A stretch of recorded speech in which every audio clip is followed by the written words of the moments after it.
अस्सलामुअलैकुम स्टूडेंट्स, मैं आपका टीचर मोहम्मद शहीद जवेद आपकी खिदमत में हाजिर हूँ एक नए लेक्चर के साथ। तो स्टूडेंट्स, हम अपनी केमिस्ट्री का आगाज़ करेंगे ऑर्गेनिक केमिस्ट्री से।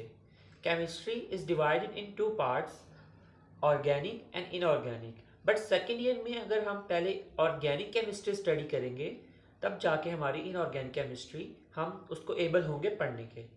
तो स्टूडेंट्स, हम अपनी ऑर्गेनिक केमिस्ट्री का स्टार्ट करते हैं चैप्टर नंबर 7 से, जो ही हमारा लेक्चर नंबर 1 है। स्टूडेंट्स, सबसे पहले हमें पता होना चाहिए ऑर्गेनिक केमिस्ट्री का। स्टूडेंट्स, ये जो ऑर्गेनिक केमिस्ट्री है ये ब्रांच ऑफ केमिस्ट्री है which deals with the study of compounds of carbon and hydrogen and their derivatives. Students, ये ऑर्गेनिक केमिस्ट्री बहुत ही ज़्यादा इम्पोर्टेंट है ऑर्गेनिक कंपाउंड्स के लिए। तो स्टूडेंट्स, आगे जो दूसरी चीज़ हमने स्टडी करनी है वो है organic compounds. Students, organic compounds वो चीज़ें होती हैं जो हम लिविंग ऑर्गेनिज्म से ऑब्टेन करते हैं। The compounds obtained from living organisms are called organic compounds.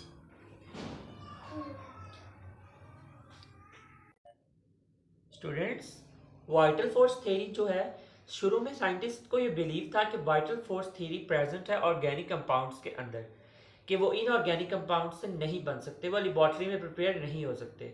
लेकिन इस थ्योरी को निगेट किया फ्रेडरिक होलर ने, जो मैं आपको पढ़ा रहा हूँ। पहले हम वाइटल फोर्स थ्योरी को स्टडी करते हैं, वो क्या चीज़ है। वाइटल फोर्स थ्योरी है जो it was believed that vital force is present in living organism is involved in the preparation of organic compounds.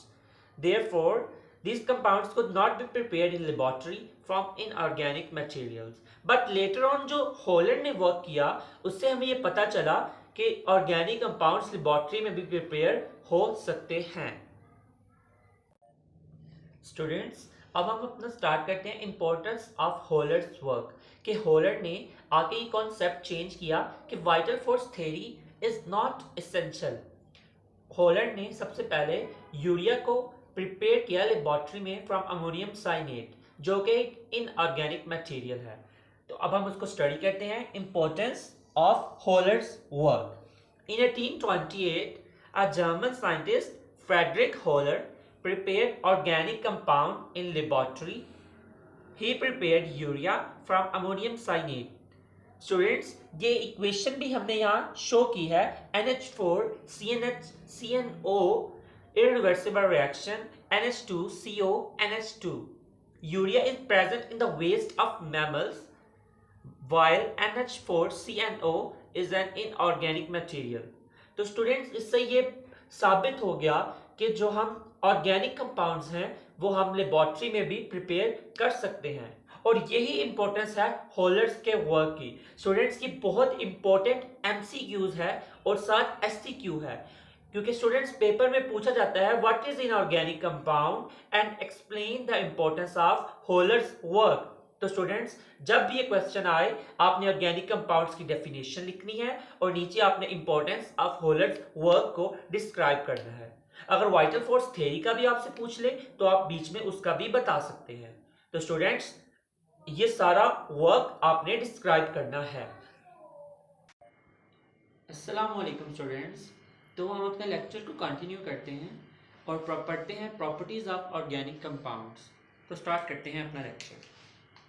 Students, properties of organic compounds में जो सबसे पहली चीज है वो है peculiar nature of compounds. Students, इसमें सबसे पहले जो चीज आती है वो है कैटिनेशन का प्रोसेस।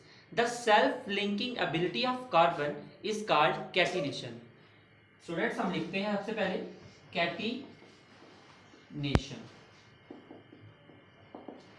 ये है सेल्फ लिंकिंग एबिलिटी, कार्बन की सेल्फ लिंकिंग एबिलिटी जो होती है उसको हम कैटिनेशन कहते हैं। कैटिनेशन इज द प्रोसेस जिसमें कार्बन बॉन्ड्स भी बनाता है, रिंग्स भी बनाता है दूसरे कंपाउंड्स के साथ, like carbon, sulphur, hydrogen, this and that. Carbon has a long chain. इस प्रोसेस के जरिए कार्बन लॉन्ग चेन कंपाउंड्स बना सकता है, लॉन्ग चेन कंपाउंड्स बना सकता है। Students, properties of organic compounds में जो दूसरी प्रॉपर्टी है वो है non ionic nature of organic compounds.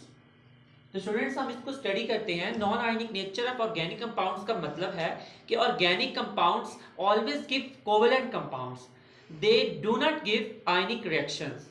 हम यहां लिखेंगे they give covalent compounds and they do not give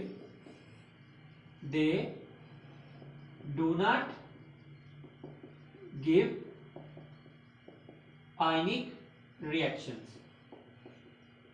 ये है ऑर्गेनिक कंपाउंड्स की दूसरी प्रॉपर्टी। तो ऑर्गेनिक कंपाउंड्स की अगली प्रॉपर्टी है similarity in behaviour. Students, organic compounds have close similarities, therefore these organic compounds have been divided into homologous series। तो students, इसका मतलब है कि ऑर्गेनिक कंपाउंड के अंदर बहुत सारी सिमिलैरिटीज हैं कि वो होमोलोगस सीरीज में डिवाइड हो जाती हैं।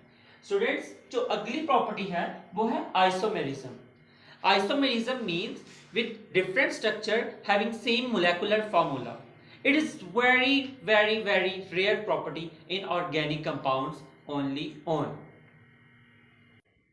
स्टूडेंट्स, जो प्रॉपर्टीज ऑफ ऑर्गेनिक कंपाउंड्स हैं ये वैसे ना एक एलईक्यू है ना एसईक्यू है।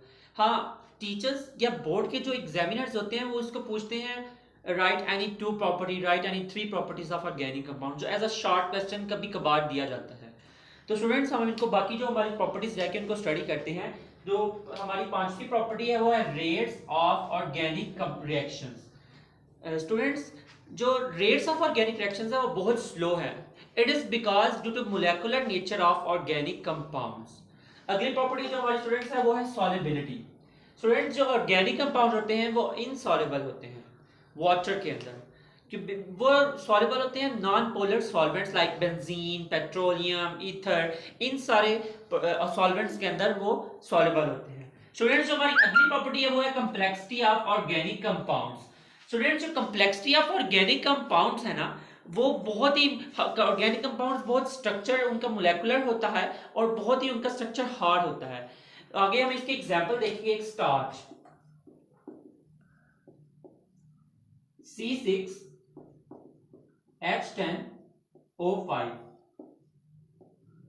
ये स्टूडेंट्स देखिए इसके अंदर जो N है ना, N में बी सेवरल थाउजेंड्स।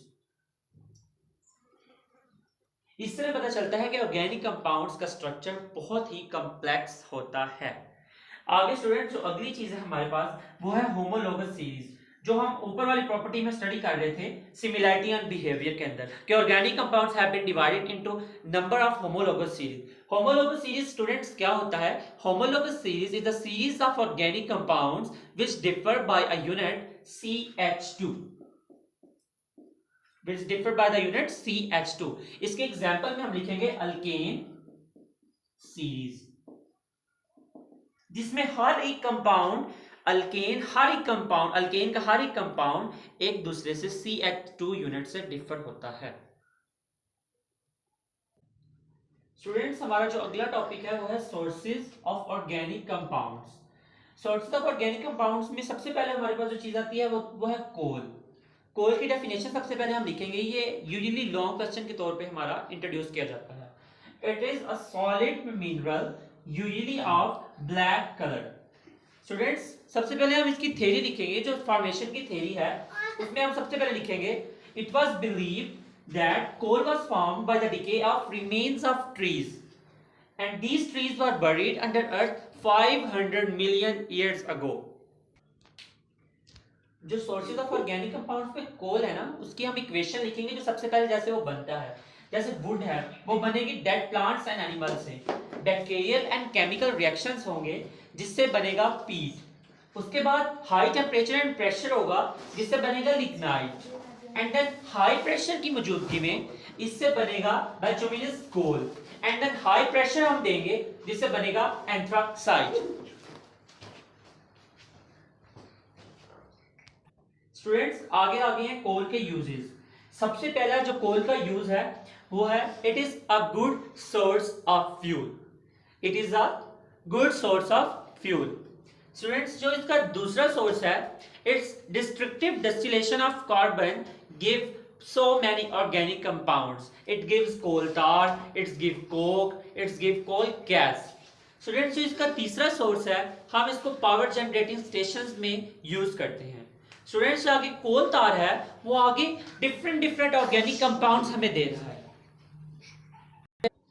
स्टूडेंट्स, जो कोल इन पाकिस्तान है ना, वो हम ये लॉन्ग क्वेश्चन का आखिरी पार्ट है जो बहुत इंपॉर्टेंट, अगर आप लॉन्ग क्वेश्चन के तौर पे आए तो आपने ये सारा कुछ लिखना है। कोल पाकिस्तान के अंदर 184 बिलियन टन, ये एमसीक्यू भी है, बहुत इंपॉर्टेंट एमसीक्यू आता है। 184 billion ton. According to the geological survey of Pakistan, total coal reserve in Pakistan is 184 billion ton. ये एमसीक्यू भी है एक। आगे जो 80% हमारे पाकिस्तान में जो कोल है वो ब्रिक्स को बेक करने के लिए यूज होता है, बाकी डोमेस्टिक पर्पसेस, और अब तो पाकिस्तान की गवर्नमेंट ने इसको इंडस्ट्री में भी इंट्रोड्यूस कर दिया है कि वो इससे बहुत ज़्यादा इंपॉर्टेंट काम कर सकें। तो स्टूडेंट्स, आज का हमारा लेक्चर यहीं मैं एंड करता हूं और उम्मीद करता हूं कि आपको मेरा लेक्चर पसंद आया होगा। गाइस, मैंने अपनी तरफ से पूरी कोशिश की है कि मैं अच्छे तरीके से लेक्चर डिलीवर कर सकूं। मैं ज़्यादा नोट नहीं करता क्योंकि मैं ज़्यादातर वो सारी चीज़ें जो इंपॉर्टेंट एमसीक्यू एससीक्यू वो मैं सारा कुछ आपको वैसे ही बता दूं। आप गाइस प्लीज़ जो मेरा लेक्चर देख रहे हैं उसको नोट किया करें और उसका एक नोट्स पूरे बना लें, ताकि जब एंड दिन हो पेपर का तब आप अपने नोट्स ओपन करें, उसका ओवरव्यू करें एक दफ़ा और आपके सारे एमसीक्यू एससीक्यू एलईक्यू सारा कुछ आपका क्लियर हो जाए। तो उम्मीद करता हूं कि आपको मेरा लेक्चर सारा पसंद आया होगा और इंशाल्लाह मिलेंगे एक नेक्स्ट वीडियो में। तब तक के लिए अल्लाह हाफिज।